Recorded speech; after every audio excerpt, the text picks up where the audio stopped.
First trimester ஸ்க்ரீனிங்க்கும் என்ஐபிடிக்கும் என்ன வித்தியாசம் அப்படின்னா, ஃபர்ஸ்ட் ட்ரைமெஸ்டர் ஸ்க்ரீனிங் பிளட் டெஸ்ட்ல நம்ம அந்த ஸ்கேனோட சேர்த்து நம்ம ஒரு பின் பிரிக்ல எடுக்கிற ஒரு மெட்டர்னல் பிளட்ல இருக்கிற ஹார்மோனை வச்சு நம்ம டிசைட் பண்ணுவோம். உங்களுக்கு ஒரு ஸ்க்ரீனிங் டெஸ்ட் மாதிரி இந்த டவுன் சிண்ட்ரோம் இல்லை மற்ற குரோமோசோமல் அப்நார்மாலிட்டிஸ்க்குலாம் வரதுக்கு சான்ஸ் இருக்கா அப்படிங்கிறது. இது நம்ம எப்போ பண்ணுவோம்னா 11லேருந்து 14வது வாரம் வரைக்கும் இந்த டெஸ்ட்டை நம்ம பண்ணுவோம். இதில் நம்ம மெட்டர்னல் ஹார்மோன் ஆசேவை பார்க்குறோம் அண்ட் ஸ்கேன்ல பாப்பாவோட அந்த கழுத்து பகுதியில் இருக்கிற திக்னஸை வச்சு மெட்டர்னல் ஏஜ் அம்மாவுக்கு உள்ள ஏஜை வச்சு நம்ம எல்லாத்தையும் சேர்த்து வச்சு நம்ம இது ஒரு low risk, moderate risk, high risk அப்படின்னு ஒரு ஸ்க்ரீனிங் டெஸ்ட்டாக பார்க்குறோம். ஸோ இப்போ நம்மளுக்கு இந்த என்ஐபிடி டெஸ்ட் அப்படிங்கிறது என்னன்னா, இது ஒரு நான் இன்வேசிவ் பிளட் டெஸ்ட் தாங்க. இந்த பிளட் டெஸ்ட்ல நம்ம ஃபீட்டல் செல்ஸை நம்ம எடுக்கிறதுனால டைரக்டாவே நம்மளுக்கு ட்ரைசோமி 21 டவுன் சிண்ட்ரோம், ட்ரைசோமி 18 இந்த மாதிரி மற்ற குரோமோசோமல் அப்நார்மாலிட்டிஸ் மெயினா இந்த 3 ட்ரைசோமிஸும் இருக்க சான்ஸ் இருக்கா அப்படிங்கிறது நம்மளுக்கு இது தெரியும். ரெண்டு டெஸ்ட்டுமே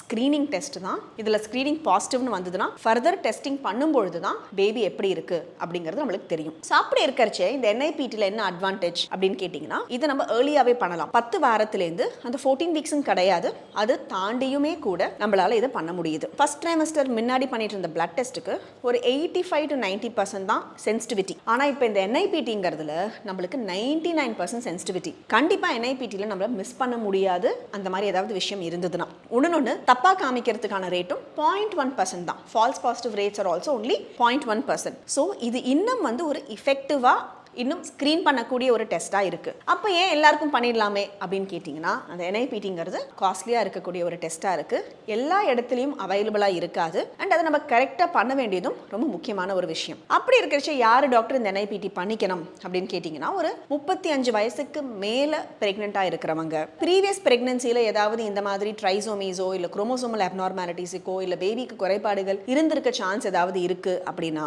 உங்களோட கூட பிறந்தவங்க அவங்களோட குழந்தைங்களுக்கு அந்த மாதிரிலாம் ஏதாவது ஒரு ஃபேமிலி ஹிஸ்ட்ரி இருக்கு அப்படின்னா தான் நம்ம ரூட்டீனா என்ஐபிடிங்கிறத நம்ம பண்ணுவோம். இல்லைனா எல்லாரும் இந்த என்ஐபிடி பண்ணிக்கணும் அப்படிங்கிற ஒரு அவசியம் கிடையாது. நீங்க யூஸ்வலா பண்ற அந்த ஃபர்ஸ்ட் செமஸ்டர் ஸ்கிரீனிங் பிளஸ் ஸ்கேனுமே பண்ணீங்கனாலே போதும். ஸோ இது உங்களுக்கு ஒரு நாலேஜுக்காக, ஏன்னா இப்போ எல்லாருமே அந்த ஒரு இன்டர்நெட்டாக இருக்கட்டும் இல்லை உங்க ஃப்ரெண்ட்ஸ் யாராவது பண்ணியிருப்பாங்க இந்த என்ஐபிடி டெஸ்ட்டை, ஐயோ டாக்டர் நம்மளுக்கு இதெல்லாம் சொல்லவே இல்லையே, அவங்களுக்கு மட்டும் சொல்லியிருக்காங்க அப்படிங்கிற அந்த ஒரு டவுட் இருக்கும். ஸோ ஒரு நாலேஜுக்காக இது என்ன, இதெல்லாம் என்ன டெஸ்ட்டுங்கிறது தெரிஞ்சுக்கணுமே தவிர, மற்றபடி உங்க டாக்டர் உங்களுக்கு என்ன டெஸ்ட் சொல்றாங்களோ அதை மட்டுமே நீங்க ஃபாலோ பண்ணீங்கன்னா it will be more then enough.